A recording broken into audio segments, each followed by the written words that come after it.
بالله من الشيطان الرجيم. بسم الله الرحمن الرحيم. السلام علیکم ورحمۃ اللہ وبرکاتہ۔ وعلیکم السلام ورحمۃ اللہ وبرکاتہ۔ سورہ ہود آیت نمبر 114 سے 117۔ ان الحمد للہ والصلاة والسلام علی رسول اللہ اما بعد۔ اعوذ باللہ السمیع العلیم من الشیطان الرجیم من ہمزہ ونفخہ ونفثہ۔ وَأَقِمِ الصَّلَاةَ طَرَفَيِ النَّهَارِ وَزُلَفًا مِّنَ اللَّيْلِ إِنَّ الْحَسَنَاتِ يُذْهِبْنَ السَّيِّئَاتِ ذَلِكَ ذِكْرَى لِلذَّاكِرِينَ وَاصْبِرْ فَإِنَّ اللَّهَ لَا يُضِيعُ أَجْرَ الْمُحْسِنِينَ فَلَوْلَا كَانَ مِنَ الْقُرُونِ مِنْ قَبْلِكُمْ أُولُو بَقِيَّةٍ يَنْهَوْنَ عَنِ الْفَسَادِ فِي الْأَرْضِ إِلَّا قَلِيلًا مِّمَّنْ أَنْجَيْنَا مِنْهُمْ وَاتَّبَعَ الَّذِينَ ظَلَمُوا مَا أُتْرِفُوا فِيهِ وَكَانُوا مُجْرِمِينَ وَمَا كَانَ رَبُّكَ لِيُهْلِكَ الْقُرَى بِظُلْمٍ وَأَهْلُهَا مُصْلِحُونَ۔ گزشتہ آیات میں اللہ رب العزت نے اپنے دین پر، اپنی توحید پر استقامت کا حکم دیا اور ظالموں کی طرف جھکنے سے منع کیا۔ اب اللہ رب العزت نے کچھ ایسے اسباب بیان کیے ہیں، کچھ ایسے کام کرنے کا حکم دیا ہے جن کو کرنے سے انسان میں ظلم سے، برائی سے، شرک سے، طغیانی سرکشی سے نفرت پیدا ہوتی ہے، اور جن کاموں کو، جن اعمال کو بجا لانے سے انسان میں اللہ کے دین پر، نیکی پر، توحید پر استقامت پیدا ہوتی ہے، ان کاموں کا اللہ رب العزت نے آیات زیر تفسیر میں تذکرہ فرمایا۔ سب سے پہلا کام اور عمل جسے کرنے کا حکم دیا گیا ہے وہ ہے اللہ سے تعلق مضبوط کرنے کے لیے نماز کا اہتمام، کیونکہ انسان کا اللہ رب العزت سے جتنا تعلق مضبوط ہوتا چلا جائے گا اتنا ہی زیادہ برائی سے نفرت اور دین پر، ایمان پر، توحید پر استقامت نصیب ہوتی چلی جائے گی۔ اور ویسے بھی دین اسلام میں اسلام قبول کرنے کے بعد جتنا زور اقامت صلاۃ پر دیا گیا ہے، نماز قائم کرنے پر دیا گیا ہے، شاید کسی اور عمل پر اتنا زور نہیں دیا گیا۔ اور اس نماز پر اتنا زور کیوں نہ دیا جاتا؟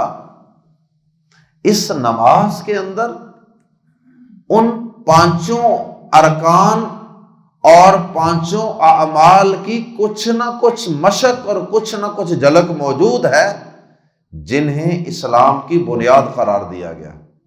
نبی صلی اللہ علیہ وسلم نے فرمایا، صحیح بخاری مسلم میں حدیث، بنی الاسلام علی خمس، اسلام کی بنیاد 5 چیزوں پر ہے، 5 چیزوں پر۔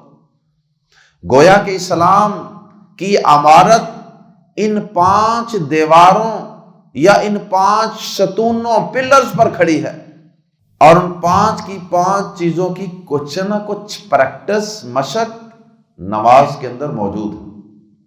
وہ 5 چیزیں کون سی ہیں جن پر اسلام کی عمارت کھڑی ہے؟ انہیں ارکان اسلام کہا جاتا ہے۔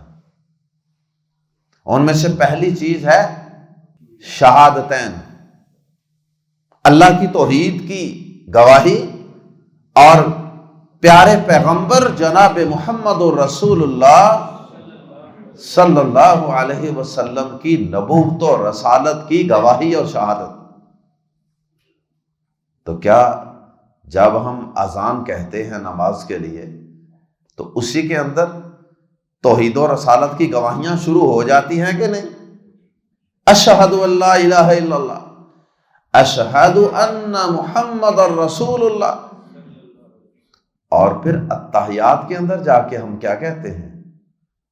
التحیات للہ والصلوات والطیبات، السلام علیک ایھا النبی ورحمۃ اللہ وبرکاتہ، السلام علینا وعلی عباد اللہ الصالحین، اشہد ان لا الہ الا اللہ واشہد ان محمدا عبدہ ورسولہ۔ نماز کے اندر کلمہ توحید و رسالت کا تذکرہ اور اس کی دہرائی موجود ہے۔ اور پھر ارکان اسلام میں سے دوسرا رکن وہ نماز ہے، اور وہ نماز بذات خود ادا کر رہے ہیں۔ اور پھر تیسرا رکن رمضان کے روزے رکھنا۔ روزے میں انسان اپنے نفس کو مختلف کاموں کے کرنے سے اور مختلف چیزیں کھانے سے روکتا ہے۔ کیا نماز کے اندر ہم کھا پی سکتے ہیں؟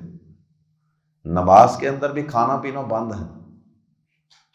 روزے کی پریکٹس، نماز کے اندر ادھر ادھر دیکھنا بند، پابندی ہے۔ نماز کے اندر آپ کسی سے سلام نہیں لے سکتے۔ ہاں، کوئی سلام کرے اس کے سلام کا جواب وہ بھی زبان سے نہیں دے سکتے، ہاتھ کے اشارے سے دے سکتے ہیں ایسے۔ تو نماز کے اندر کتنی پابندیاں ہیں جن کی روزے سے مشابہت ہے۔ تو گویا کہ روزے کی بھی پریکٹس اور مشق نماز میں موجود ہے۔ اور پھر زکوٰۃ، مال کی قربانی۔ جب ہم نماز پڑھنے کے لیے آئیں گے، اپنی دکان، اپنا آفس، اپنا کاروبار، بزنس، گاہک، کسٹمر چھوڑ کے آئیں گے کہ نہیں؟ اور جب ان کو چھوڑیں گے تو مال کی قربانی دیں گے۔ پتہ ہے کہ یہاں رہوں گا تو کوئی نہ کوئی گاہک ڈیل کر لوں گا، کچھ پیسے 4 آئیں گے نا، لیکن مال کی پرواہ نہیں ہے۔ مال جاتا ہے تو جائے، گاہک جاتا ہے تو جائے۔ اور یہ کس کی مشق اور پریکٹس ہے؟ زکوٰۃ کی۔ اس کی مشابہت ہے اس قربانی کی، جو دکان کو چھوڑ کے، گاہک کو چھوڑ کے، کسٹمر کو چھوڑ کے نماز پڑھنے آ رہا ہے۔ تو یہ مشابہت ہے زکوٰۃ سے۔ جو شخص دکان پہ 15-20 منٹ کے لیے گاہکوں سے، کسٹمر سے ڈیلنگ نہیں چھوڑ سکتا، 15-20 منٹ کا پروفٹ، منافع، مال نہیں چھوڑ سکتا، وہ سال بعد 2.5% زکوٰۃ کیسے ادا کرے گا؟ اللہ اکبر۔ اور پھر اس نماز کے اندر حج کے ساتھ کیا مشابہت ہے؟ حج کا نماز سے بڑا گہرا تعلق ہے۔ ہر نماز میں قبلے کی طرف منہ کرنا پڑتا، قبلہ کعبۃ اللہ مکہ مکرمہ، حج کی جھلک موجود ہے نماز میں۔ تو نماز کئی ایک عبادات کا مجموعہ ہے، اور کئی ایک عبادات کی اس میں یاد دہانی اور مشق ہے۔ اس لیے اسلام نے دائرہ اسلام میں داخل ہونے کے بعد، ایمان لانے کے بعد، سب سے پہلا کام جس کے کرنے کا ہو، بڑی شد و بد کے ساتھ، بڑے اہتمام کے ساتھ، بڑے ہی زور اور بڑی تاکید کے ساتھ حکم دیا ہے، وہ ہے اقامت صلاۃ، نماز قائم کرو۔ نبی صلی اللہ علیہ وسلم نے فرمایا کہ بندے اور کفر و شرک کے درمیان اگر کوئی فاصلہ ہے، اگر کوئی رکاوٹ ہے تو وہ نماز قائم ہے تو بندہ کفر و شرک سے بچا ہوا ہے۔ نماز ختم، بندے اور کفر و شرک میں امتیاز اور فاصلہ ختم۔ اور یہاں اللہ پاک نے نمازوں کو قائم کرنے کا حکم دیا، اقامت صلاۃ کا حکم دیا، ساتھ ساتھ اللہ پاک نے نماز قائم کرنے کے کچھ فوائد بھی بیان کر دیے، اور سب سے بڑا ایک فائدہ بیان کر دیا، اور وہ یہ ہے کہ یہ نماز ایک زبردست نیکی ہے، کئی نیکیوں کا مجموعہ ہے، اور نیکیاں گناہوں کو مٹا دیتی۔ اللہ کے نبی صلی اللہ علیہ وسلم ایک دفعہ صحابہ کی تربیت کے لیے فرماتے ہیں، صحیح بخاری میں حدیث، آپ نے فرمایا کہ یہ بتاؤ، مثال دے کے سمجھایا، کیا خوبصورت انداز ہے بات سمجھانے کا، آپ کیسے عظیم الشان معلم تھے انسانیت۔ فرمایا اچھا ساتھیو، یہ بتاؤ کہ اگر تم میں سے کسی شخص کے گھر کے آگے سے پانی بہتا ہو، نہر چلتی ہو، اور وہ 5 وقت اس میں نہائے، کیا اس کے جسم پہ کوئی میل کچیل باقی رہے گی؟ صحابہ نے کہا اللہ کے نبی صلی اللہ علیہ وسلم 5 دفعہ، اتنا وافر پانی موجود اور 5 دفعہ غسل، میل کچیل کہاں جمے گی اس کے جسم پہ؟ فرمایا فَذَلِكَ مَثَلُ الصَّلَوَاتِ الْخَمْسِ، فرمایا یہی 5 نمازوں کی مثال ہے، يَمْحُ اللَّهُ بِهِ الْخَطَايَا، اللہ ان 5 نمازوں کی وجہ سے اپنے بندے کی خطاؤں پر معافی کا قلم پھیر دیتا۔ 5 نمازیں ادا کرنے سے انسان کے صغیرہ گناہ معاف۔ صحیح بخاری ہی میں اور تفصیل سے مسند احمد میں یہ حدیث موجود ہے، نبی صلی اللہ علیہ وسلم کی زندگی میں، آپ کی حیات طیبہ میں، ایک آدمی نے کسی غیر محرم عورت سے بوس و کنار کیا، بدکاری نہیں کی، ویسے اس کے جسم سے لپٹا، اس کو چوما، اور اس کے بعد اس کو ندامت ہوئی۔ ایمان بہرحال جوش تو مارتا ہے نا ایک مومن کے اندر، غلطی کوتاہی ہو جائے تو ایمان کی یہ نشانی اور علامت ہوتی ہے کہ انسان کو وہ ایمان گناہ کے بعد بے چین رکھتا ہے، ایمان والوں کو رلاتا ہے، ان کو اللہ کے سامنے جھکاتا ہے، تو اس بندے کو ندامت اور شرمندگی ہوئی۔ اللہ اکبر۔ اور بعض حدیث کے اندر کچھ تفصیل بھی ہے کہ نماز اس نے پڑھی آگے، نماز پڑھنے کے بعد اب وہ بے چین ہے، بے قرار ہے، گناہ کیوں ہوا مجھ سے، مجھے اللہ سے معافی مانگنی ہے، اللہ مجھے پاک کر دے۔ نماز پڑھنے کے بعد اللہ کے نبی صلی اللہ علیہ وسلم کے سامنے آگے بیٹھ گیا، اللہ کے نبی مجھے پاک کیجیے، طہرنی، مجھے پاک کیجیے، میں نے گناہ کر لیا۔ آپ نے اپنا چہرہ انور دوسری طرف موڑ لیا، دائیں طرف پھیر لی، گویا کہ آپ نے اس سے اعراض کیا کہ مجھے آ کے اپنے گناہ کیوں بتا رہے ہو؟ گناہ پہ اللہ نے پردہ ڈالا ہے تو پردہ ہی رہنے دو اور اللہ تعالیٰ سے معافی مانگو، یہ تو اللہ اور بندے کا معاملہ ہے۔ وہ شخص اٹھا اور دائیں طرف آپ کے سامنے آ کے بیٹھ گیا، پھر یہی اللہ کے نبی مجھے پاک کیجیے۔ نبی صلی اللہ علیہ وسلم نے پھر اعراض کیا، آپ نے بائیں طرف چہرہ مبارک گھما لیا، اب وہ اٹھا ادھر آ کے بیٹھا۔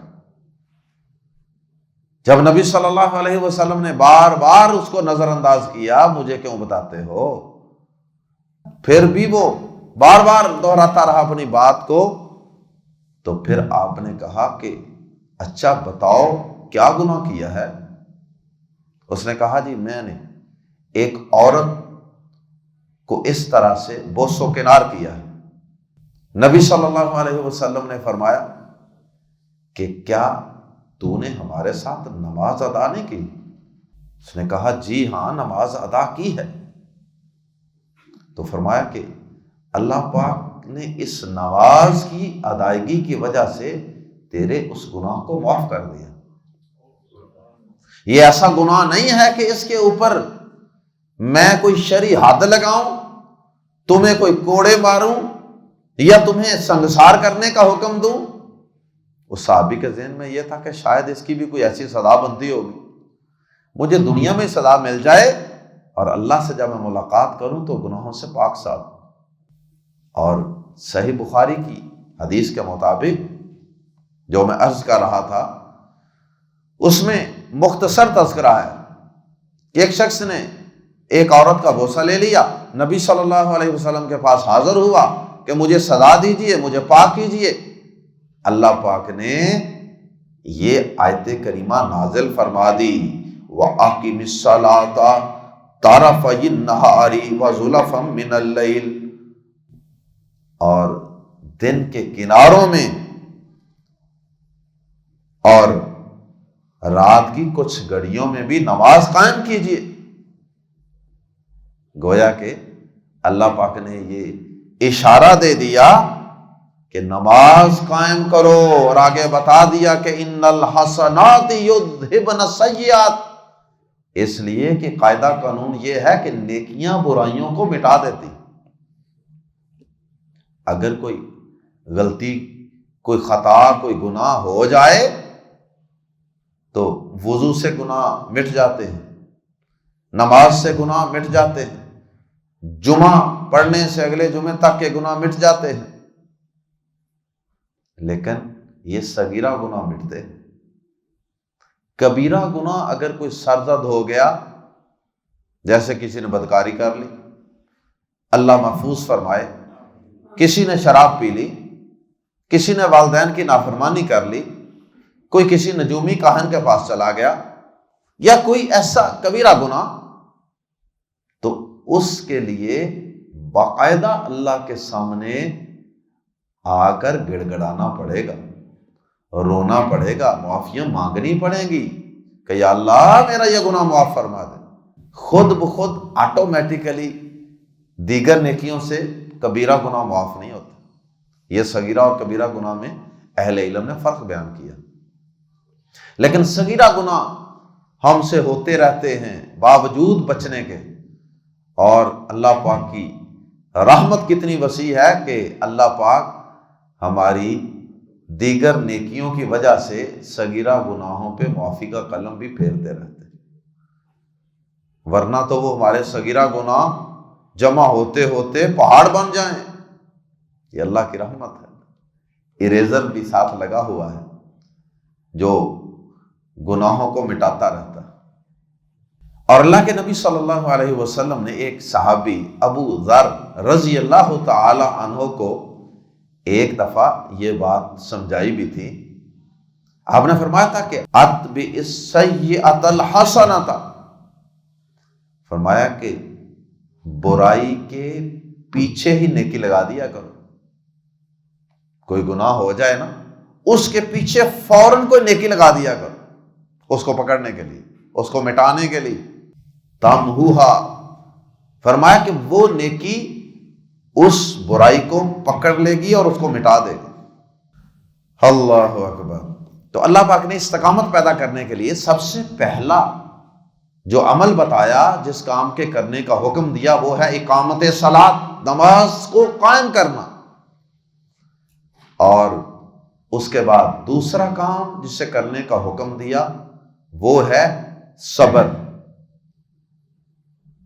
صبر ایک بہت بڑا عمل ہے، ایک بہت بڑی فلسفی ہے یہ صبر کا معنی ہوتا ہے روکنا، صبر کا معنی ہی روکنا ہے، یعنی اپنے نفس کو نیکی پر روک کے رکھنا۔ نفس برائی پہ ابھارتا ہے، تو نیکی کے اوپر اپنے آپ کو جما دینا، روک کر رکھنا، قائم رکھنا کہ نہیں یہ کرتے ہی جانا ہے، یہ بھی صبر ہے۔ صبر کے 3 بڑی قسمیں اہل علم نے بیان کی۔ نیکی پر ڈٹے رہنا، نفس کو نیکی پر روک کر رکھنا، یہ بھی صبر ہے، اور نفس کو برائی سے بچانا۔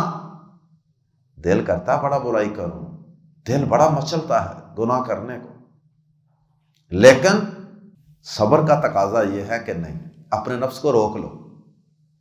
آج روک لو گے تو ہمیشہ کے لیے جنت کی نعمتیں، رک جاؤ، ٹھہر جاؤ، نفس کو ملامت کرتے رہنا، نفس کو مارتے رہنا، نفس کو قابو میں کرتے رہنا، مرتے دم تک ایک مسلسل کشمکش سے گزرتا ہے انسان۔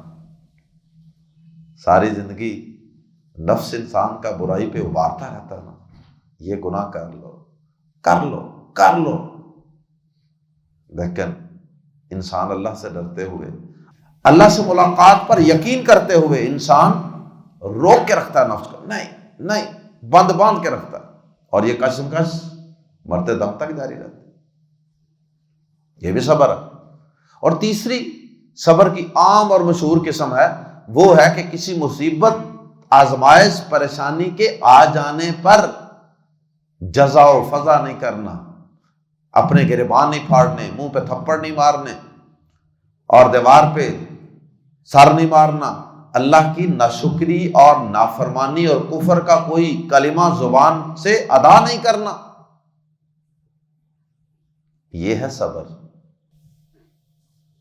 اور سچی بات یہ ہے کہ بہت سے لوگ قرآن مجید میں صبر کا لفظ بار بار پڑھتے رہتے ہیں، لیکن جب مصیبت آ پڑتی ہے سارا کچھ بھول جاتے ہیں۔ اللہ ہم سب کو آزمائشوں سے، مصیبتوں سے، امتحانات سے محفوظ رکھے، لیکن بہرحال یہ تو اللہ کا وعدہ ہے، وَلَنَبْلُوَنَّكُمْ بِشَيْءٍ مِّنَ الْخَوْفِ وَالْجُوعِ وَنَقْصٍ مِّنَ الْأَمْوَالِ وَالْأَنفُسِ وَالثَّمَرَاتِ وَبَشِّرِ الصَّابِرِينَ الَّذِينَ إِذَا أَصَابَتْهُم مُّصِيبَةٌ قَالُوا إِنَّا لِلَّهِ وَإِنَّا إِلَيْهِ رَاجِعُونَ۔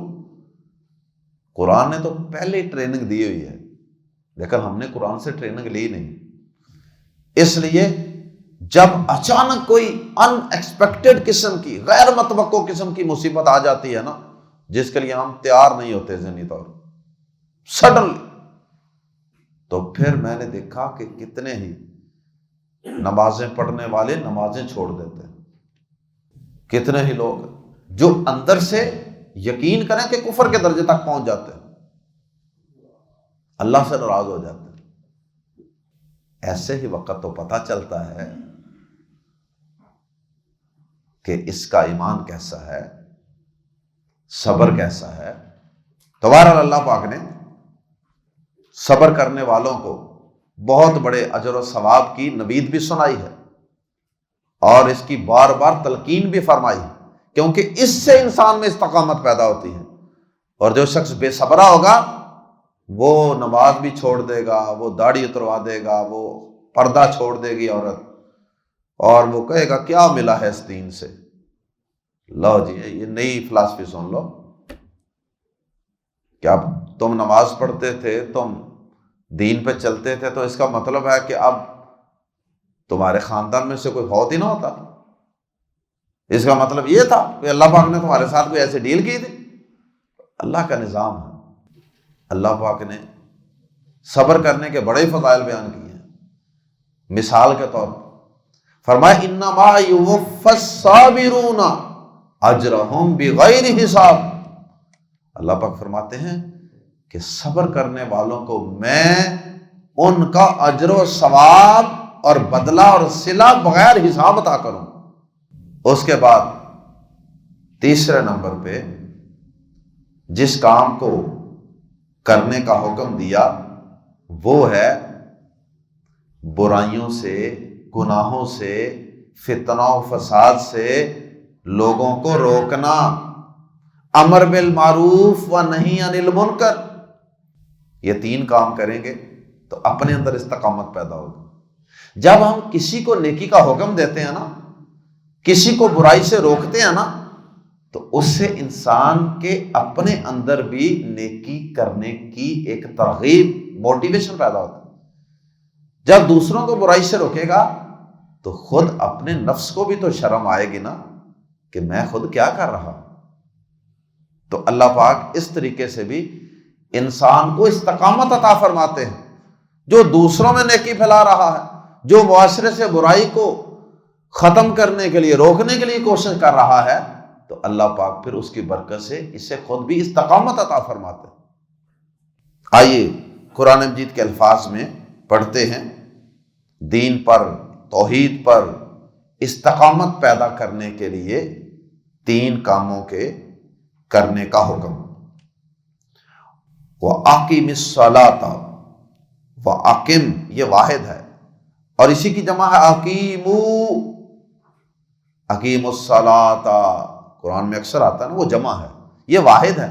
وَأَقِم اور قائم کر، الصلاۃ نماز، آگے ملانے کے لیے میم کے نیچے زیر لگائی گئی، وَأَقِمِ الصَّلَاةَ اور نماز قائم کر، اے بندے نماز قائم کر، طرفی النہار، یہ طرف کنارے کو کہتے ہیں، یہ طرف ہماری ایک جانب سائڈ جو ہوتی ہے نا، اس کو بھی طرف کہتے ہیں نا، دائیں طرف بائیں طرف، یہ بھی ہمارا کنارہ ہی ہے ایک قسم کا، تو طرف کنارہ، اور طرفین 2 کنارے، یہ طرفین تھا، آخر سے نون ڈراپ ہو گیا کسی گرامیٹیکلی چینج کی وجہ سے، گرامیٹک چینج کی وجہ سے۔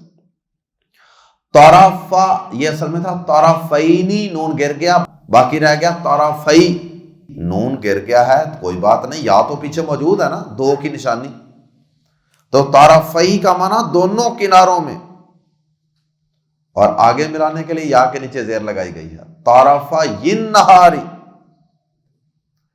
دن کے دونوں کناروں میں، وَأَقِمِ الصَّلَاةَ طَرَفَيِ النَّهَارِ اور دن کے دونوں کناروں میں نماز قائم کر، وَزُلَفًا اور کچھ گھڑیوں میں، زلفۃ کی جمع ہے زلفا، وَزُلَفًا مِّنَ اللَّيْلِ اور رات کی کچھ گھڑیوں میں سے۔ زلف یہ اس میں قربت کا معنی، قریب کا معنی بھی ہے، جیسے وَأُزْلِفَتِ الْجَنَّةُ اور جنت قریب کر دی جائے۔ تو کہتے ہیں کہ اس زلفا کا معنی ہے زلفا من اللیل، کہ رات میں سے کچھ ایسی گھڑیاں جو دن کے قریب ہیں، یعنی دن ختم ہونے کے بعد رات کی قریبی گھڑیاں، اپروچ آف دی نائٹ، زلفا من اللیل کا ترجمہ۔ اچھا، اب یہ کتنی نمازوں کے پڑھنے کا حکم ہے، اس کی 2 تفصیلیں ہیں۔ اگر تو سفر معراج سے پہلے کی یہ آیت ہے، کیونکہ نبی صلی اللہ علیہ وسلم کو معراج کے سفر میں 5 نمازوں کا تحفہ ملا تھا، اگر تو یہ معراج سے پہلے کا حکم ہے تو پھر اس سے مراد صرف 3 نمازیں، کون کون سی؟ دن کے کناروں میں نمازیں کون سی ہیں؟ دن شروع ہوتا ہے فجر کی اذان سے، تو سورج طلوع ہونے کے بالکل قریب فجر کی نماز ہوتی ہے نا، وہ دن کا کنارہ ہے۔ اور اسی طرح دن کا دوسرا کنارہ وہ ہے سورج غروب ہونے کے قریب نماز، وہ ہے عصر کی، 2 نمازیں ہو گئی۔ اور زلفا من اللیل اس سے مراد تہجد کی نماز، جو کہ پہلے واجب تھی، بعد میں اس کو نفل بنا دیا گیا، تو یہ 3 نمازیں۔ اور اگر یہ معراج کے سفر کے بعد کی آیت ہو تو پھر اس میں اجمالاً 5 نمازوں کا بھی تذکرہ موجود ہے، وہ اس طرح کہ دن کے کناروں میں نماز قائم کرو، یہ تو نہیں بتایا کتنی، 3 نمازیں اس سے مراد ہو سکتی ہیں۔ پہلا دن کا کنارہ جب دن شروع ہوتا ہے فجر کی نماز، اور دن آدھا جب گزر جاتا ہے زوال کا وقت، اس کے بعد ظہر اور عصر کی نماز، یہ دن کا دوسرا کنارہ ہے۔ نصف کے بعد والا حصہ اگلے کنارے کی طرف ہے نا، تو ظہر عصر کی نماز وہ سورج غروب ہونے سے پہلے ہیں، وہ بھی کنارے پہ ہیں، 3 نمازیں۔ اور پھر زلفا من اللیل سے مراد تہجد نہیں ہوگی، پھر رات کی گھڑیوں میں جو نمازیں ہیں وہ مغرب اور عشاء، یہ 5 نمازیں بن جائیں گے۔ پھر اگر یہ 5 نمازیں فرض ہونے کے بعد کی آیت ہے۔ اللہ اکبر۔ بعض منکرین حدیث جو احادیث کا انکار کرتے ہیں نا، انہوں نے اسی قسم کی قرآن مجید کی آیات سے کبھی تو 3 نمازیں سمجھی کہ 3 نمازیں پڑھنی چاہیے، اور کبھی انہوں نے 2 نمازیں سمجھی، کیونکہ بعض آیات کے اندر 2 کا تذکرہ ہے۔ کبھی انہوں نے کہا کہ 3 ہیں، کوئی اور آیا اس نے کہا نہیں 2 ہیں، 2 نمازیں فرض ہیں، اور کوئی اور آیا اس نے کہا نہیں 1 ہی کافی ہے۔ ایک اور آگے آیا پرویز، مسٹر پرویز، اس نے قرآن کی تفسیر کی، اس نے کہا نہیں، یہ جو رکھتے رکھتے ادا کرتے ہیں نا آپ، یہ اقیم الصلاۃ سے یہ مراد ہے ہی نہیں۔ اور جو متواتر احادیث سے اور امت کے متواتر عمل سے جو رکھتے ہیں نماز پڑھنی ثابت تھی، امت کا اس پہ متواتر عمل ہے نا، اللہ کے نبی صلی اللہ علیہ وسلم کے دور سے لے کے آج تک پوری امت یہ نماز پڑھ رہی ہے۔ اس نے امت کے اس متواتر عمل کا بھی انکار کر دیا، اور احادیث کے اندر موجود متواتر احادیث کے اندر جو نماز پڑھنے کا طریقہ ہے، اتنی رکھتے ہیں، یہ طریقہ، سجدہ، رکوع، یہ دعا پڑھنی ہے، ان ساری چیزوں کا بھی انکار کر دیا، کیونکہ وہ منکر حدیث ہے نا۔ تو صحیح بات یہ ہے کہ نماز قائم کرنے کا قرآن میں صرف اجمالی تذکرہ ہے، اس کی پوری تفصیل، نمازیں کتنی فرض ہیں، کب کب فرض ہیں، وقت کیا ہے، نماز شروع کیسے کرنی ہے، ختم کیسے کرنی ہے، رکوع سجدے کیسے کرنے ہیں، درمیان میں پڑھنا کیا ہے، وضو کرنا ہے نہیں کرنا، کیسے کرنا، ان ساری چیزوں کی تفصیل احادیث میں ہے، کتاب الصلاۃ میں ہے، صحیح بخاری، صحیح مسلم، سنن ابن ماجہ، ابو داود، نسائی، ابن ماجہ، ساری کتابوں میں۔ اور وہ ظالم نماز سے جان چھڑانے کے لیے احادیث کا انکار کرتے ہیں، اور جو حدیث کا انکار کرتا ہے در حقیقت وہ قرآن کا انکار کرتا ہے، کیونکہ قرآن پر عمل حدیث کو ساتھ ملائے بغیر ممکن ہی نہیں، اور اس کا نتیجہ پھر یہی نکلے گا جو نکلا، کہ کئی منکرین حدیث نے کہا 3 نمازیں فرض ہیں۔ میں نے خود سنا منکرین حدیث سے، میں نے ان کے کئی سینٹر بھی وزٹ کیے، کئیوں نے کہا 3 فرض ہیں، کئیوں نے کہا نہیں 2 فرض ہیں، کئیوں نے کہا نہیں 1 فرض ہے، کئیوں نے کہا نہیں یہ نماز سرے سے ہے ہی نہیں۔ جتنے منہ اتنی بات۔ یہی وہ چاہتے ہیں کہ حدیث کو قرآن سے کاٹ دیا جائے اور من مانی تفسیر کریں قرآن پاک جیسے اپنا نفس چاہتا ہے، اور انشاءاللہ وہ حدیث کو قرآن سے جدا کرنے میں کامیاب نہیں ہوں۔ وَأَقِمِ الصَّلَاةَ طَرَفَيِ النَّهَارِ وَزُلَفًا مِّنَ اللَّيْلِ، اور دن کے دونوں کناروں میں نماز قائم کر، اور رات کی کچھ گھڑیوں میں بھی۔ ان الحسنات، بے شک نیکیاں، یذہبن، لے جاتی ہیں، ذہب، اذہب یذہب، لے جانا، ذہب یذہب جانا، اور اذہب یذہب لے جانا، یذہبن، یہ یذہبن نہیں ہے، یہ شروع میں جو پیش ہے نا اس کی وجہ سے ترجمہ کر رہے ہیں لے جانا، یذہبن، لے جاتی ہیں، السیئات، برائیوں کو، سیئتن کی جمع سیئات، بے شک نیکیاں برائیوں کو لے جاتی ہیں یعنی مٹا دیتی ہیں۔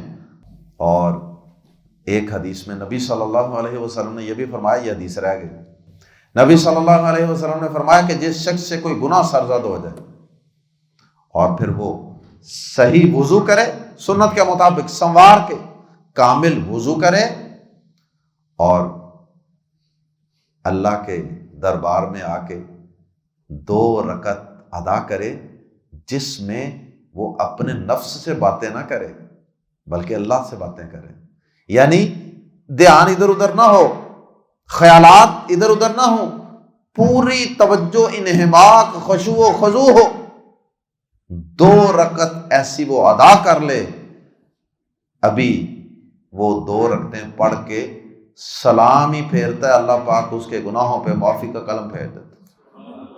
2 رکعت پڑھ لو آ کے گناہ کر کے، صلاۃ و توبہ کہہ لیں اس کو، بے شک اللہ کی رحمت اتنی وسیع ہے۔ تو نیکیاں واقعی گناہوں کو مٹا دیتی ہیں۔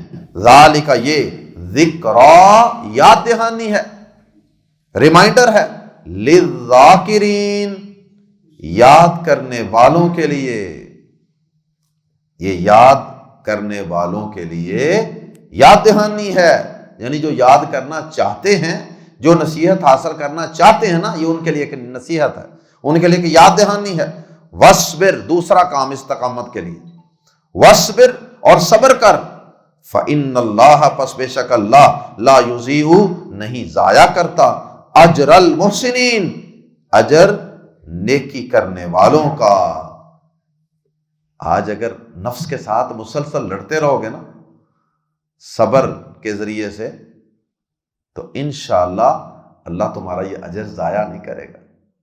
کل قیامت کے دن تمہیں اس کا جب اجر و ثواب ملے گا نا، پھر پتہ چلے گا واقعی جو نفس سے لڑائی کرتے رہے تھے نیکی پر استقامت کے لیے، برائی سے بچنے کے لیے، واقعی وہ محنت ضائع نہیں گئی۔ فلولا، فا پھر لولا، کیوں نہ، لولا اکٹھا جب آتا ہے تو کیوں نہ، فلولا پھر کیوں نہ، اب یہ تیسرا کام ہے، اور وہ کیا ہے؟ برائی سے روکنا۔